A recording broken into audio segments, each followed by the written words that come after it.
يعني إيه أنا عندي اضطراب الشخصية الحدية؟ أول ما الإنسان بيتشخص بالاضطراب بيتوه، بيحس بالصدمة لأن أغلب الناس متعرفش يعني إيه اضطرابات شخصية. المعروف الاكتئاب، القلق، الوسواس القهري، لكن اضطراب شخصية حدية يعني إيه؟ فبيحصل توهان، ونبدأ ندور في كل مكان عن الاضطراب وأسبابه وأعراضه وإزاي أتشخص بيه. اللي بنلاقيه إن اضطراب الشخصية الحدية هو من الاضطرابات الصعبة جدا. اتسمى بالحدية لأنه على الحدود من كل الأمراض النفسية، بيكون في جزء من الاكتئاب وجزء من القلق وجزء من الذهان، ممكن من الوساوس. اللي عنده الاضطراب بيعاني من حاجات كتيرة جدا. كمان الاضطراب ده صنفوه إنه يشبه حروق الدرجة الثالثة من كتر الألم. أي لمسة لصاحبه بيحس بالألم المعنوي الشديد جدا. اضطراب الشخصية الحدية اضطراب مؤلم لصاحبه، والناس مش بتفهمه لأنه صعب يتفهم. بيفكروا إن في مبالغة في الكلام عنه. لو دورنا على أعراض الاضطراب هنلاقي الكلام عام: الخوف من الهجر والوحدة، علاقات مش مستقرة، اندفاعية، غضب شديد، صورة ذاتية مشوهة. لكن أنا عايزة أكلمكم على حاجة تانية. اللي عنده اضطراب الشخصية الحدية بيكون حاسس بإيه؟ حياته عاملة إزاي؟ اللي عنده اضطراب الشخصية الحدية أو البوردر لاين بيكون تايه، هو مش عارف هو مين. كل يوم عنده هوية مختلفة. النهاردة متدين قوي وبكرة ما بيصليش. النهارده قررت تتنقب وبكره قررت تقلع طرحه نفسها. النهارده قرر ان هو يكون رسام وبكره قرر ان هو يشتغل في التدريس. الهويه بتكون بايظه في كل حاجه، هو مش عارف هو عايز ايه ولا بيحب ايه. والاسوأ، مفيش قيم ولا مبادئ. هو لان مفيش هويه هو بيتلون باللي حواليه. فالنهارده صحابه عايزين حاجه، بكره في حد قرب منه نمط معين نتلون معاه. نروح الشغل نلاقي ناس نمط مختلف نتلون بيهم عشان الناس دي تقبلنا. فاضطراب الهوية عامل مشكلة كبيرة، إن لا في شغل مستمر ولا قيم ولا في صورة ذاتية واضحة. يعني أنا مش عارفة أنا مين. أنا النهاردة صاحية الصبح بحالة، بكرة هصحى بحالة تانية وبعده بحالة تالتة. توهان غير عادي. اللي عنده اضطراب الشخصية الحدية كأنه عايش بشخصيات كتيرة، وكأنه بيتلون عشان يسير الحياة اللي حواليه. وده أصلا مشكلته إنه ما بيكملش، مفيش استمرارية. هو النهاردة أنا بدأت شغل، بعد شهر أنا زهقت، أنا عايزة أعمل حاجة تانية. واضطراب الهوية ده ليه أسباب كتيرة زي الفراغ، وده تاني عرض من أعراض البوردر لاين. الفراغ كأن مشاعر سلبية كتيرة في نفس التوقيت وأنت مش عارف تفهم أنت حاسس إيه ولا إيه. كأن حفرة جواك بتاكلك، أنت بتتاكل. في ناس بيشبهوه بثقب في الروح، وفي ناس بيشبهوه انك بتقع في حفرة ضلمة ومش عارف توصل لاخرها ولا ترجع لاولها، ومفيش حاجة بتساعدك وانت متربط بسلاسل ومش عارف تعمل ايه. الفراغ شعور قاسي جدا، وبسبب الفراغ والمشاعر السلبية بيحصل اضطراب الهوية. عايز يتملى فبنملاه بإيه؟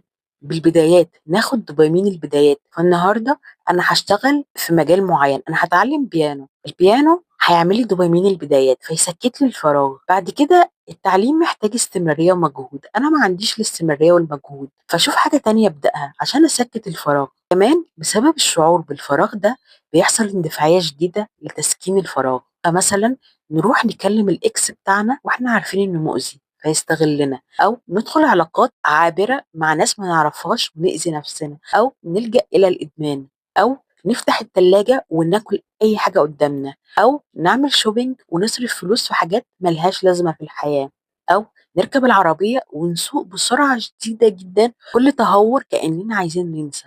في بيعمل حاجة تانية خالص، بيأذي نفسه. مش شرط انتحار، لكن جروح في الإيد، نتف الشعر، تقطيع الجلد، وده عشان يعمل ألم مادي ينسيه الألم المعنوي. وفي بيخبطوا دماغهم في الحيطة، هو عايز ألم مادي ينسيه اللي هو حاسه، كأن التعوير اللي بيعملها دي هتسكن ألمه. وبسبب الاندفاعية دي كمان بيحصل إن العلاقات مش مستقرة. يعني أنا دلوقتي في علاقة مع حد، خطوبة مثلا، أو بحبه، حسيت بالفراغ وبالألم، أروح أتخانق معاه. لو ما ردش عليا وأنا متضايقة يجيلي كل الأفكار السيئة: أصل هو هيسيبني، أصل هو مش عايزني، أصل هو بيستغلني، أصل هو ما بيردش عليا لو هو فاضي، أصل هو في الشغل ومعاه بنت معاه، البنت دي مش بتحبه، البنت دي بعتت له من يومين وهو قاعد معايا، أصل هو مامته ما بتحبنيش فتقوم بعتله رسالة شتماه مثلا بكمية غضب شديدة وبعد كده ترجع تندم. طبعا الراجل ما بيقدرش يتحمل ده وبيمشي. علاقات كمان الصداقة مش مستقرة، النهاردة بتحب صاحبتها وبتحكي لها كل حاجة، تاني يوم بتقوم من النوم من غير سبب شايفة إن صاحبتها ما بتحبهاش ومش مناسبين لبعض وإنها محتاجة صاحبة تانية، ما تردش عليها، تعمل لها بلوك، تختفي فجأة وبعد كده ترجع، فالناس مش بتكمل معاها. بوردر لاين ما بيعرفش يختار الناس، يعني مثلا العلاقات المستقرة بسبب الاندفاعية بتبوظ، بس في نفس الوقت العلاقات دي ملهاش معايير. أنا دلوقتي صاحبت واحدة ليه؟ عشان مثلا ترضى بيا، أو حبيت واحد ليه؟ هو الوحيد اللي بص لي، فأنا عشان هو الوحيد اللي بص لي أنا هاتحمل أي حاجة، هاقبل أي حاجة، هاقبل واحد بتاع بنات بس هو قبلني، أو أنا عملت إن هو قبلني. فالعلاقات بايظة بسبب الاندفاعية، بسبب غياب الهوية، مفيش قيم، مفيش معايير، الناس بتتغير لغاية ما بنبقى لوحدنا. وده أصلا أساس البوردر لاين، الخوف من الهجر والوحدة. البوردر لاين طول الوقت خايف يكون لوحده. ليه؟ عشان ما يواجهش المشاكل اللي جواه، زي اللي بيروح يتابع أخبار العالم عشان ينسى مشاكله، يلهي نفسه.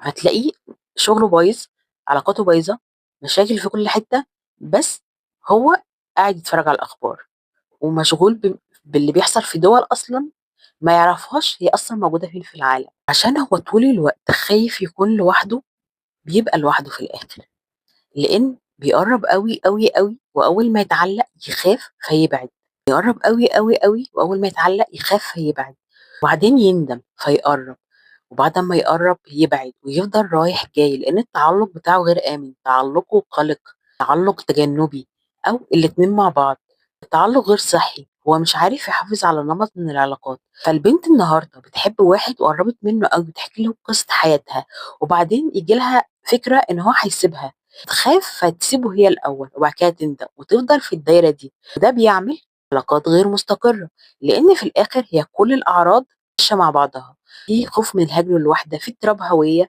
في فراغ مزمن، في غضب شديد، في إيذاء نفس، كمان في انفصال عن الواقع. والانفصال عن الواقع ده إنك قاعد على السرير وفجأة السرير ده بقى فوق، وبتشوف العالم من فوق كأن الحياة دي مش حياتك، أنت بتتفرج على الدنيا من أكنك في السما، أنت مش في الحياة. هو ده الانفصال عن الواقع. والحقيقة أنا باشوف إن الانفصال عن الواقع من نعم ربنا علينا، لإن ده بيحصل لمّا المشاعر تشتد جدًا. مشاعر الborderline في العادي أضعاف الشخص العادي، يعني لو الإنسان حَب 1%، الborderline يحب 100% ويغضب 100% ويحزن 100%. كمان هو بيعاني من البارانويا، البارانويا أفكار ارتيابية طول الوقت. دي بتكرهك وده عامل مؤامرة عليك، العيلة كلها عاملة لك سحر، انت هتضيع بسبب الناس اللي معاك في الشغل. البوردر لاين طول الوقت بيشك في كل الناس اللي حواليه وفي نواياهم، وبيبني سلوكيات واحكام بناء عن الافكار دي اللي ملهاش اي دليل، بس هو جوه الموضوع بيكون متأكد ان هي حقيقية، وده بيعمل له مشاكل كمان في العلاقات. وده بيرجعنا لنفس النقطة، إن أعراض الشخصية الحدية كلها متداخلة مع بعض، بتسبب بعض ونتيجة لبعض. فحياة البوردر لاين عاملة إزاي؟ واحد ملوش صحاب أو بيغير الصحاب كل شوية، علاقات كتيرة لا إما مفيش علاقات خالص، بيغير هواياته أو شغله كل شهر كل أسبوع، بيبدأ حاجة جديدة، كمان ما عندوش صورة ذاتية عن نفسه، ما يقدرش يكمل في نفس الحاجة مدة طويلة، مشكلة في الاستمرارية، مشكلة في التركيز، كمان في أعراض جسمانية بسبب الborder line وبسبب اضطراب القلق والحاجات اللي عنده، نوبات هلع، عنده وجع في ضهره، أوقات بيكون في قولون عصبي، أوقات بيكون في مرارة، أوقات بيكون في صداع، أوقات بيكون في وجع في الرقبة، حاجات كتيرة متداخلة كلها، لأن في الآخر الاضطراب اسمه اضطراب الشخصية الحدية، اللي هو على الحدود من كل حاجة في الحياة. هل الborder line عنده كل الأعراض دي؟ لأ، بيكون عنده من 5 أكتر، والتشخيص بيكون من خلال تقييم بيعمله طبيب نفسي خريج كلية طب، وما ينفعش حد يشخص نفسه من خلال الكلام اللي أنا باقوله، لإن إحنا ممكن كلنا نحس إن عندنا الأعراض، لكن التشخيص بيكون ليه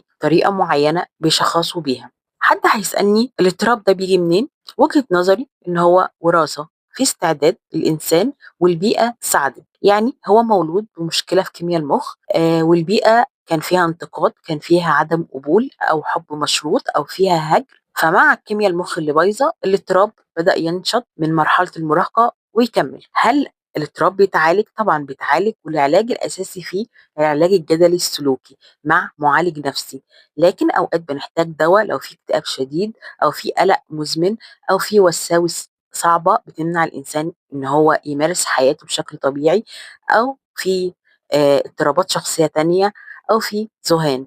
أوقات كمان بياخد مثبطات مزاج لو التقلبات شديدة ومأثرة على حياته. بيحصل العلاج في خلال إيه؟ الناس بتقول من 3 سنين ل10 سنين، وطبعًا في حالات استثنائية وبتعالجه في وقت أقل من كده. إمتى نعرف إن إحنا اتعالجنا؟ لما حياتنا تمشي بشكل طبيعي، نستقر في شغل، نستقر في العلاقات، حياتنا تكون زي الناس العادية أو قريبة منهم.